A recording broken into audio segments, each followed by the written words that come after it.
Buenas tardes a todos, bienvenidos a los directos de CEPE. Hoy contamos con Ángel Terrón y con Alberto Jiménez, directores de Educat, que es una entidad psicoeducativa centrada en ayudar a niños con cualquier dificultad del aprendizaje y están especializados en TDAH.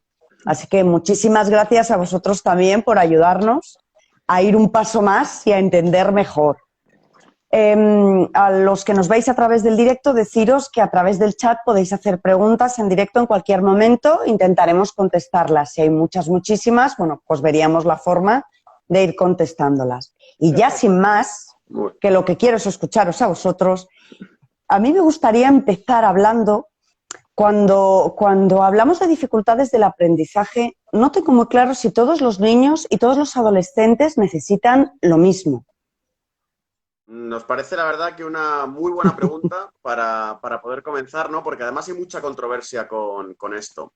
Precisamente, ¿no? Comentabas que estamos especializados, ¿no? en TDAH y centrándonos concretamente en el TDAH, nosotros siempre decimos que cada chico o chica con TDAH es un mundo. ¿Por qué? Porque al final no es uno de estos trastornos sota caballo rey, ¿no? Sino que la sintomatología es muy, muy heterogénea y también afecta en función de muchas particularidades, tales como el ámbito escolar, el ámbito familiar, la propia capacidad intelectual que tenga el chico. Es decir, al final, cada trastorno de aprendizaje, y concretamente en el TDAH, nos tenemos que dar cuenta que son trastornos tan heterogéneos que cada chico, como yo digo, no puede necesitar cosas distintas. Es decir, por ejemplo, un predominio inatento necesita cosas muy diferentes a un TDAH combinado. No sé qué opina Alberto. Claro, yo es que estoy plenamente de acuerdo, Ángel. Yo creo que además una cosa es la propia dificultad que tenga, ¿no? Y otra cosa luego pues es todo lo demás. No solo hay que atender cuando trabajamos con un niño, no solo tenemos que atender a la propia dificultad, sino que tenemos que atender también a todo el recorrido vital, a cómo gestionar las emociones. Entonces, no podemos aplicar un mismo procedimiento a todos. Aunque haya cosas comunes, al final siempre tienes que personalizarlo.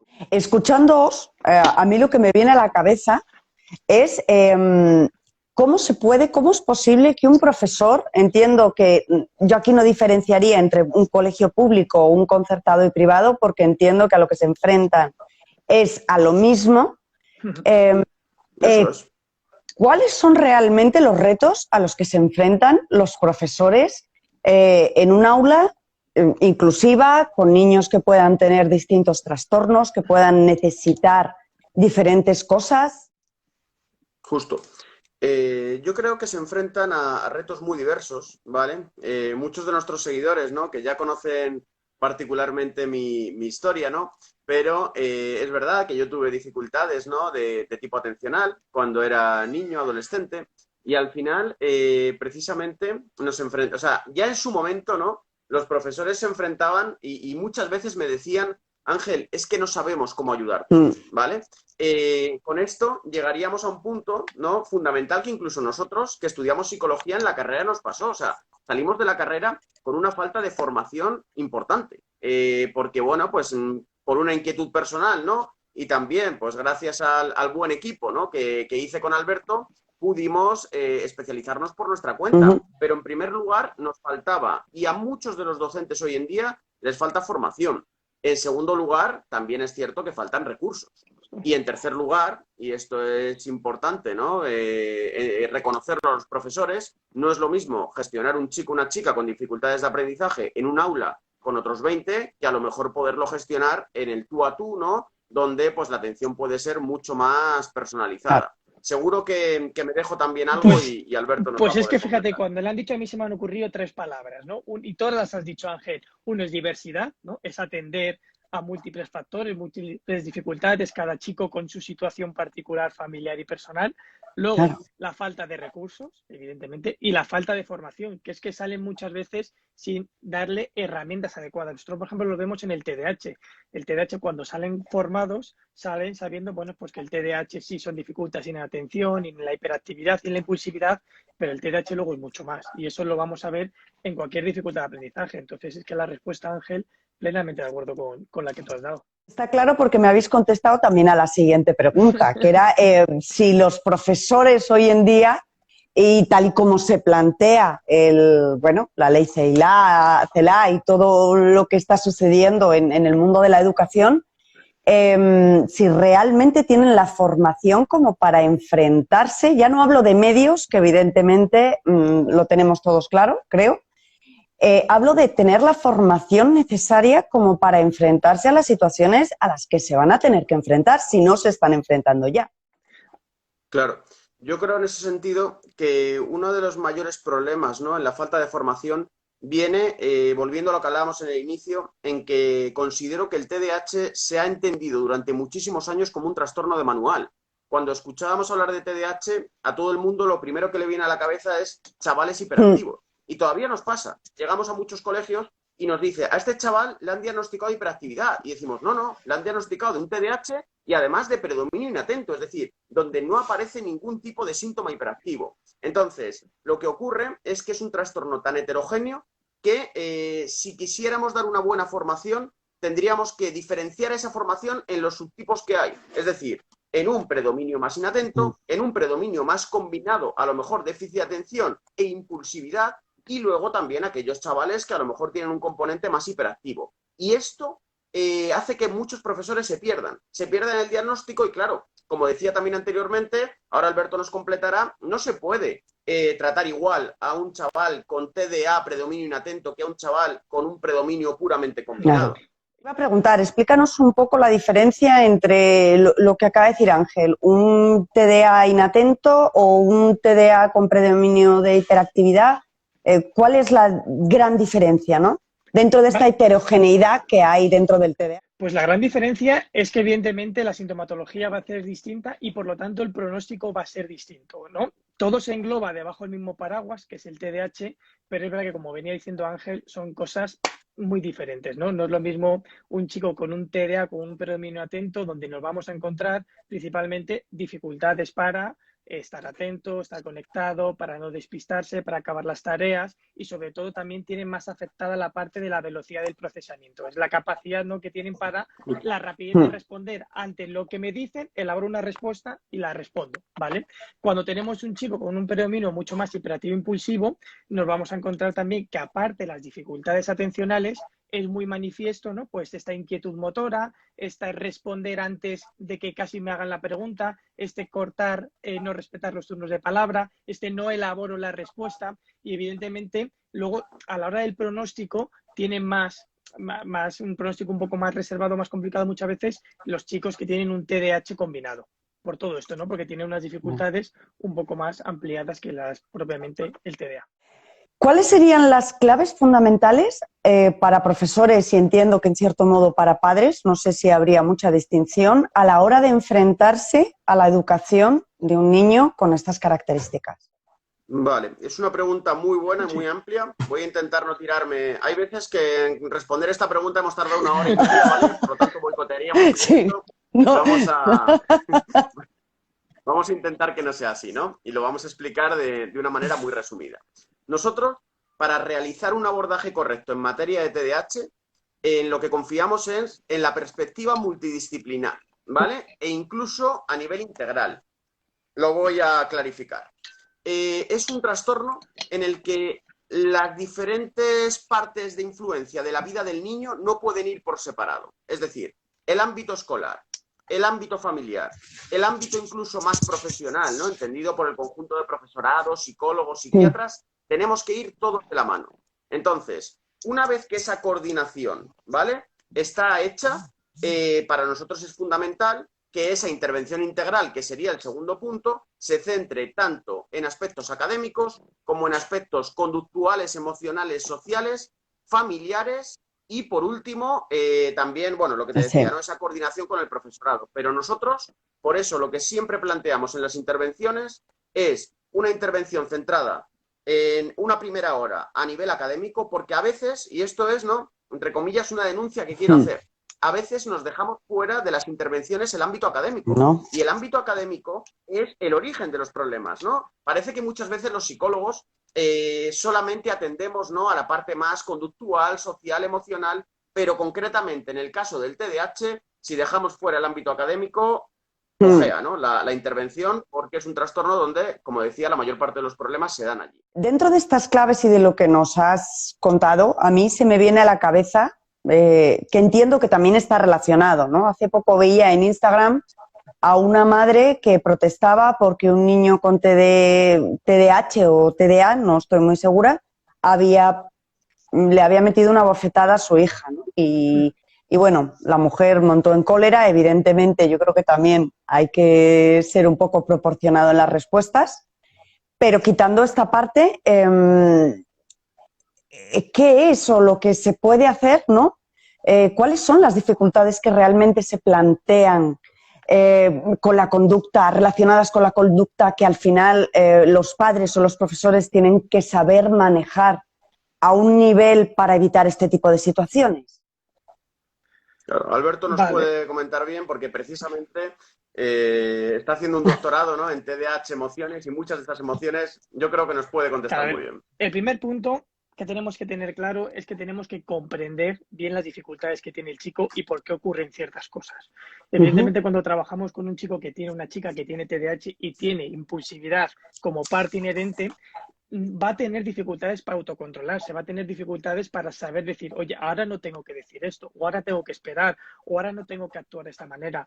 Los niños con TDAH actúan y luego piensan, ¿vale? En vez de invertir el proceso. Entonces, esto le va a hacer cometer muchos errores. Si yo vamos a estar también siendo un referente y un modelo equivocado de lo que tiene que ser. Eso es el primer punto. Entonces, lo primero que tenemos que hacer es comprender que muchas veces cuando tenemos chicos y chicas que actúan de esta manera, pues muchas veces no lo hacen porque quieran, sino porque es inherente a sus propias particularidades. Y luego lo otro, pues es saber, ¿no?, que TDAH no podemos, a veces también nos encontramos mucho, esto lo hablamos mucho Ángel y yo, que se asocia TDAH con problemas de conducta, con trastornos de conducta. Y no tiene por qué, ¿vale? No tiene por qué. Sí podemos tener los niños más resistentes, a veces un poco más desafiantes, que puede venir por la baja autoestima y por las dificultades que tienen para regular sus emociones. Pero eso también tenemos nosotros como adultos que aprender también a gestionar este tipo de adolescentes y este tipo de niños con estas dificultades. En este caso... Justo. Sí me gustaría, perdóname, Dime. completar, ¿vale? Un apunte simplemente. Y además puedo incluso hablarlo a nivel personal. Yo nunca había sido un chaval con dificultades de comportamiento, pero, por ejemplo, en primero y segundo de la ESO tuve una etapa bastante rebelde. Esa etapa rebelde no estaba propiciada por determinada sintomatología, que como dice Alberto, a veces puede influir, pero en mi caso estaba propiciada porque yo, como chaval que era, no me sentía capaz de destacar por aspectos positivos. Entonces, ¿qué es lo que hace todo niño o todo adolescente? Intenta destacar por aspectos negativos. Si encima le metemos, ¿no?, pues como yo siempre le digo a los padres, baja tolerancia a la frustración asociada al TDAH, dificultades en la gestión emocional, impulsividad... Que es un cóctel molotov, es que es un cóctel molotov. Exacto, claro. Pero eso no significa, como dice Alberto, que el TDAH provoque problemas de conducta. No, en ocasiones sí, En ocasiones ¿vale? No. Pero como le puede pasar a todo niño adolescente, en otras ocasiones. Yo no conozco ningún adolescente que no haya tenido o una salida de tono o historias miles, que yo creo que todos. Y ninguno tiene ni TDAH, ni TDA, ni nada. Pero sí que es verdad. Siguiendo hablando, retomando el hilo de la intervención, cuando me hablabais de las intervenciones, ¿es lo mismo intervenir cuando es un niño pequeño o cuando es un adolescente?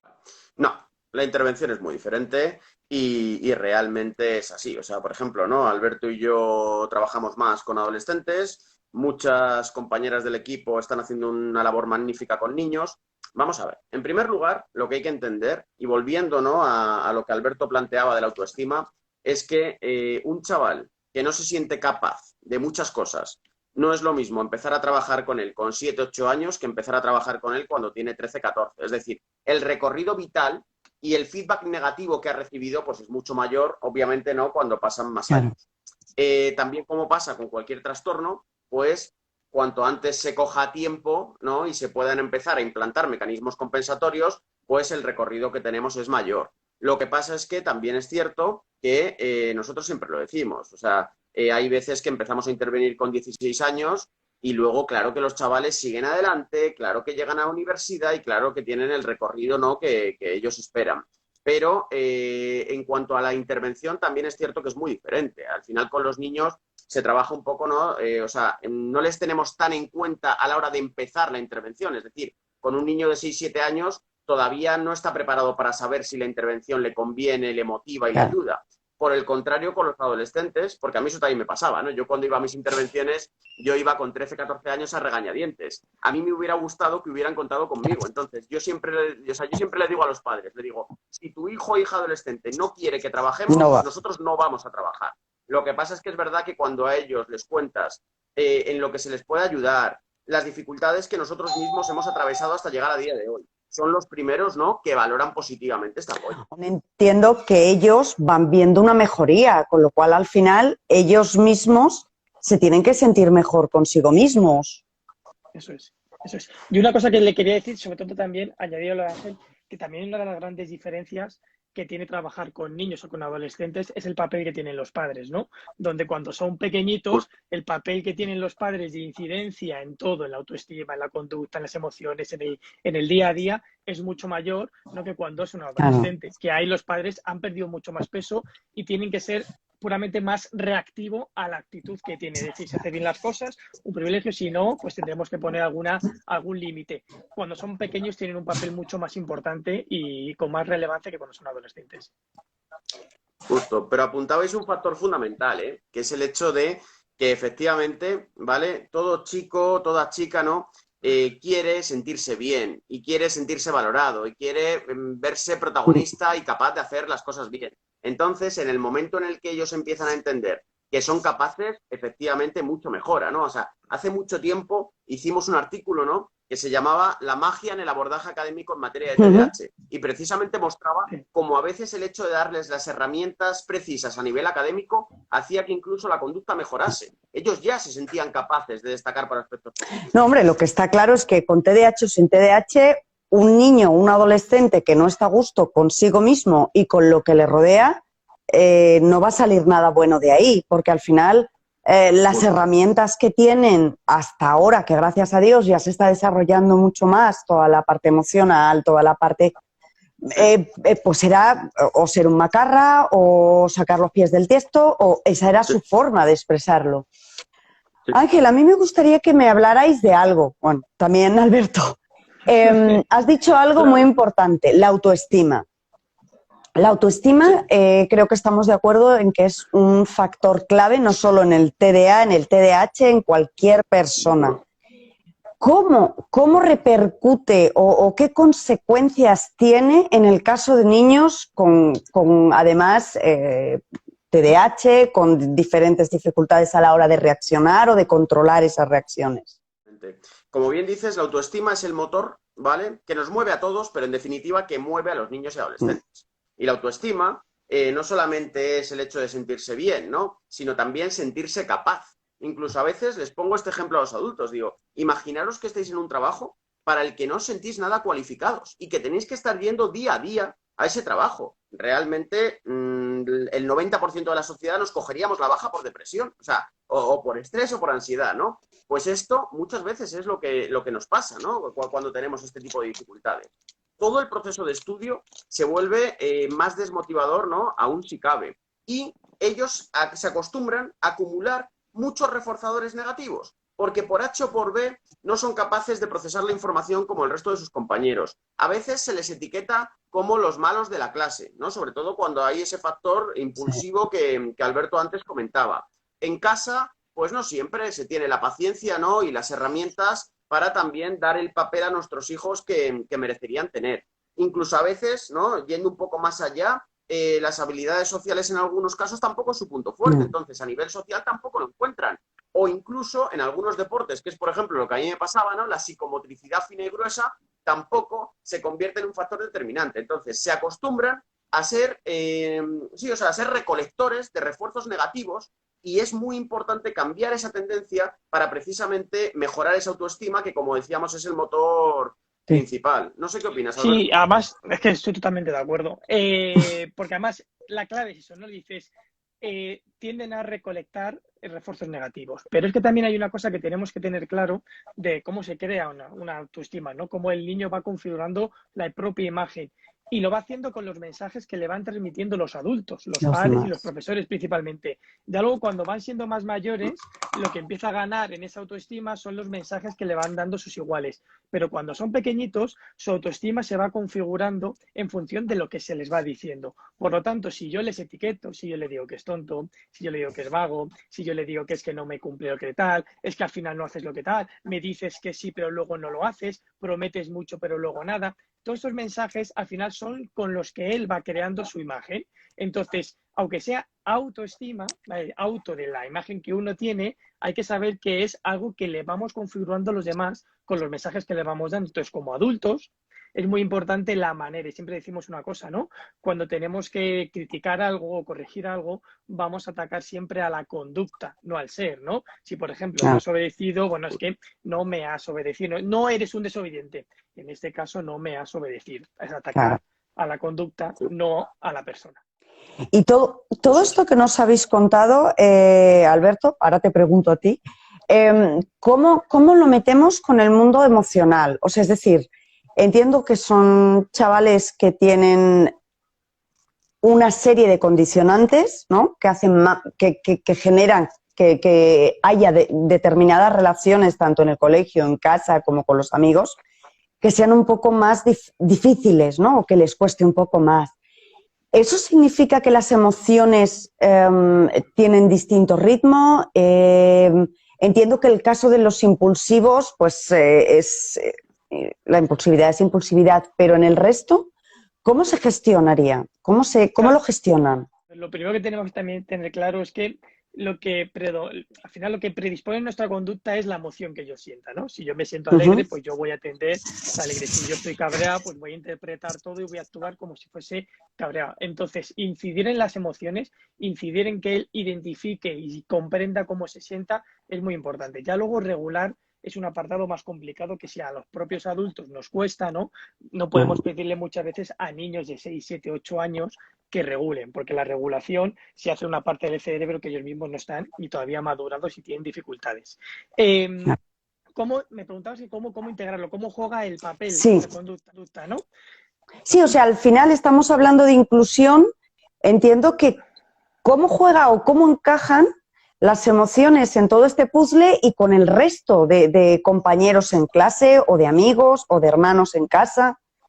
Funciona, a ver, pues lo que estamos hablando, ¿no? Sabemos que son chicos que al final son muy, muy, muy sensibles, ¿no? Y todos reaccionan generalmente, tienden a reaccionar de una manera un poco más desproporcionada, pero no solo las negativas, también hablamos cuando un niño que son más sensibles, que son más impulsivos, un niño con TDA, TDAH, hasta la alegría suelen reaccionar de una manera como muy eufórica. Todo esto les hace muchas veces pues también relacionarse con el entorno un poco de manera un poco disruptiva. Entonces, afecta mucho porque también la manera en la que ellos viven las emociones hace que se relacione y esa relación puede generar muchas veces cierto rechazo, ¿no? Veía un comentario ahora que hacía una participante que estaba aquí que decía, bueno, pues que hay un reality ahora, ¿no? De cocina en la que una de las participantes ha dicho que es TDAH, ¿no? Que es diagnosticada de los 6 años con TDAH. Y tú la ves que tiene una manera muy intensa, ¿no? De vivir, es muy demandante, es muy avasalladora y eso muchas veces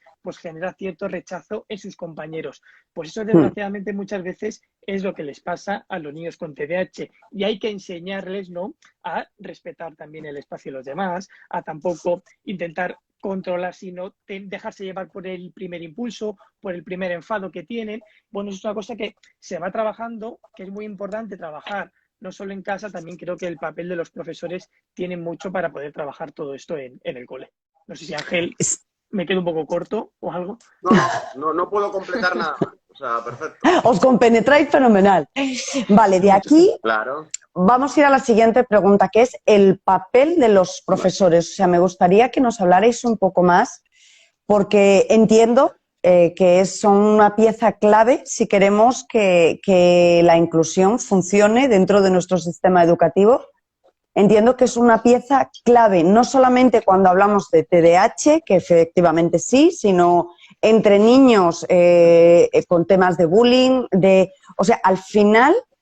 El profesor está en una situación en la que tiene que gestionar muchísimas emociones de muchísimo tipos y orígenes. Entonces, no sé poco cómo les podríais ayudar o qué consejos les daríais. Pues mira, te voy a contar una cosa.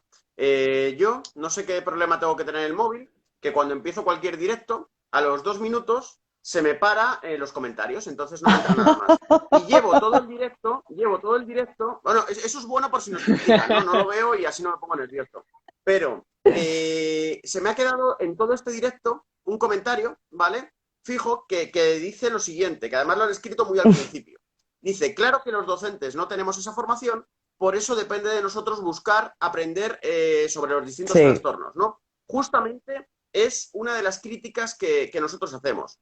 Pocas veces, ¿vale? Bueno, siempre hay algún profe de la vieja escuela, ¿no? Que entiende que esto no existe y que le podemos criticar un poco, pero pocas veces nosotros criticamos a los profesores, ¿no? Sobre todo admiramos la labor que llevan. Pero sí que es cierto que sí criticamos mucho a las instituciones, o sea, determinados colegios donde no se interesan por formar a su profesorado en materia de TDAH, colegios donde poco a poco van enseñando la puerta de salida o directamente sistemas donde solo contamos con un profesor implicado que es el que ayuda, porque el resto del sistema no escolar, dirección y demás no ayuda en absoluto. Entonces, como decíamos antes, ¿vale? Lo primero es formación, lo primero es lectura, charlas, ¿no? Porque en el mundo del TDAH, lo que decíamos antes, es tan heterogéneo que es importante, ¿no? Incluso una formación ciertamente actualizada.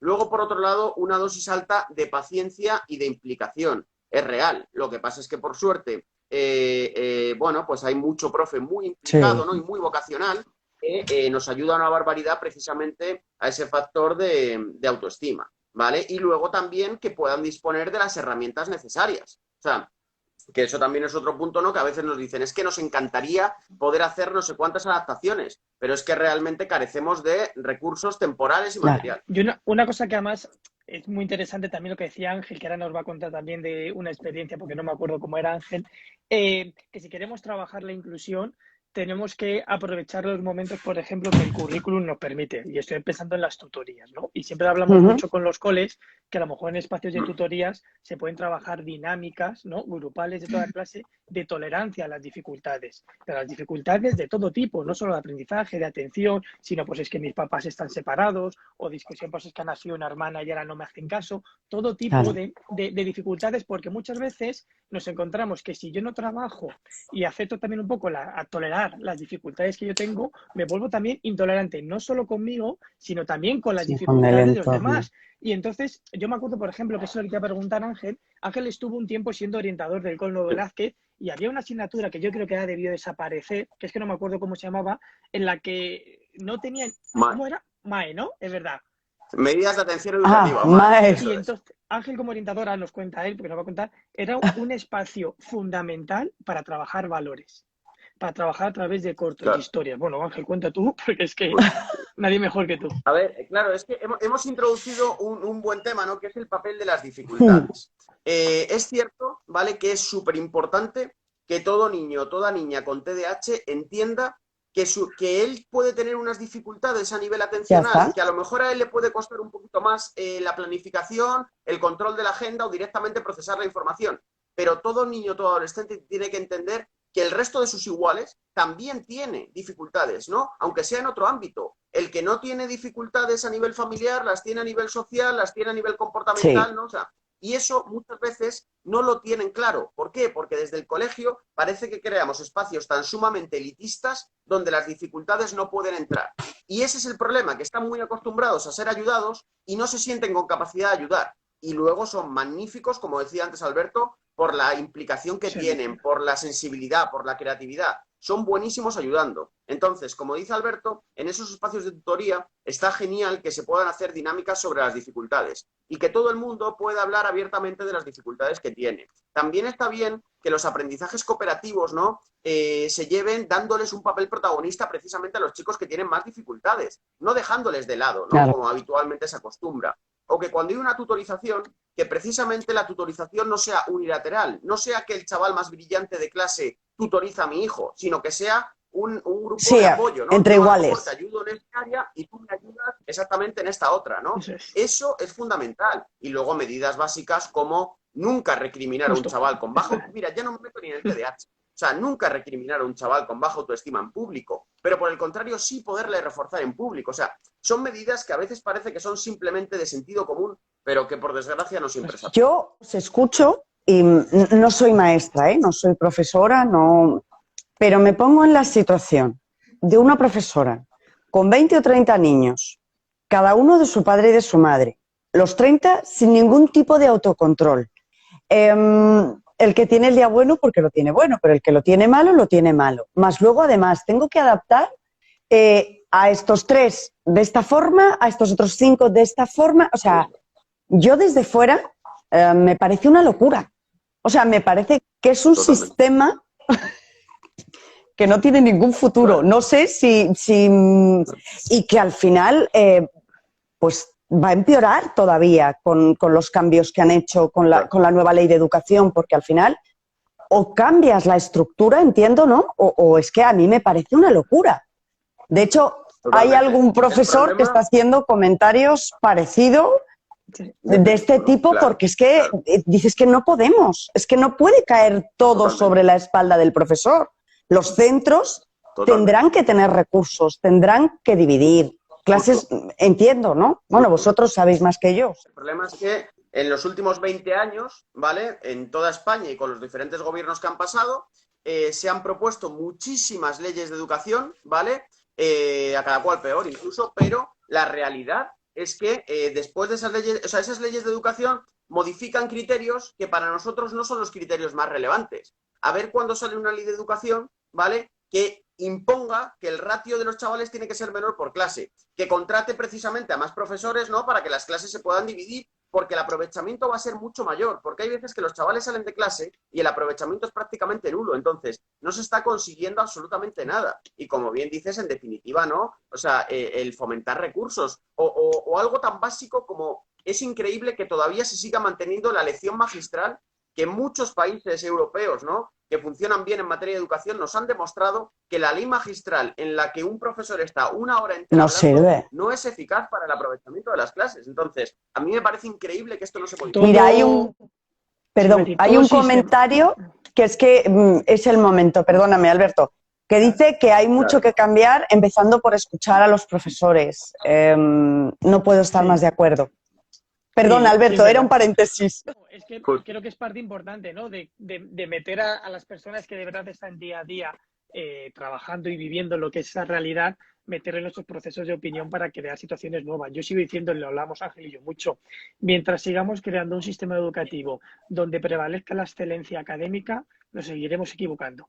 Nos seguiremos equivocando porque entonces estaremos, sí, a muchos chicos impulsándole a tener a lo mejor un desarrollo académico, que eso no implica un desarrollo a nivel personal de ningún tipo, pero nos estaremos dejando por el camino a un montón de chavales que tienen mucho que decir, pero que le estaremos generando una sensación de incapacidad y de inutilidad que luego hace mucho más daño, muchísimo más daño que tener un máster, notas de 10, etc. Poco escribía en el blog de CEPE un artículo en el que hablaba precisamente de esto. O sea, me impresiona cómo es posible que sigamos valorando a los chavales con números cuando al final los mayores genios del mundo iban fatal en el colegio y no aprobaban ni una. ¿No? Se me viene a la cabeza Einstein o no sé, hay varios personajes que dices, pues es un poco, sí, efectivamente. Bueno. Porque valoramos solamente, perdóname, la capacidad atencional. El problema es que tenemos un sistema educativo que valora principalmente la capacidad atencional e incluso memorística. Es decir, el día anterior me he estudiado algo, tengo cierta facilidad para expresarlo en un examen, saco un 9, al día siguiente lo he olvidado y eso es lo que prima. Es una pena. Bueno, os voy a dar las gracias. Se nos han pasado los 30 minutos volando, desde luego, que ha sido súper interesante. Pero yo quiero ir un paso más allá. Tengo aquí un libro de estrategias para impulsar el desarrollo y creo que después de esta charla, qué menos que sortear uno. ¿Qué os parece? Estupendo, estupendo. Perfecto. Vamos, nosotros encantados. Pues mañana o pasado lanzamos el concurso, si os parece. Hablo con vosotros, Sí. nos ponemos de acuerdo. Y bueno, a todos los que habéis estado en el directo ya los habéis adelantado. Así que aprovechar, que es un pedazo de libro. Muy bien. Bueno, Muchas gracias. Nos alegramos de que os haya gustado. muchísimas gracias a los dos por ayudarnos a entender un poco más este tema y a ir un paso más allá. Adelantaros que el jueves 13 de mayo contaremos con Isabel Alonso, directora pedagógica del Centro María Corredentora, para hablar sobre integración, que creo que es un tema y un concepto muy, muy hablado, pero poco definido y que la gente no tiene muy claro lo que hay detrás de la palabra integración, ¿no? Porque el objetivo es entender la integración como que esos chavales lleguen a obtener su máximo potencial y puedan tener una vida completamente normal, sea cual sea su grado de dificultad. Para mí eso es integración. Ese es el gran objetivo, sin duda. Eso es. Pues nada, agradecerte también muchísimo a ti este ratito que hemos tenido. Y nada, seguimos en contacto con Venga, vosotros. nos vemos. Muchísimas gracias. Hasta luego. Gracias, chicos. Muy bien, muchas gracias. luego. Hasta luego.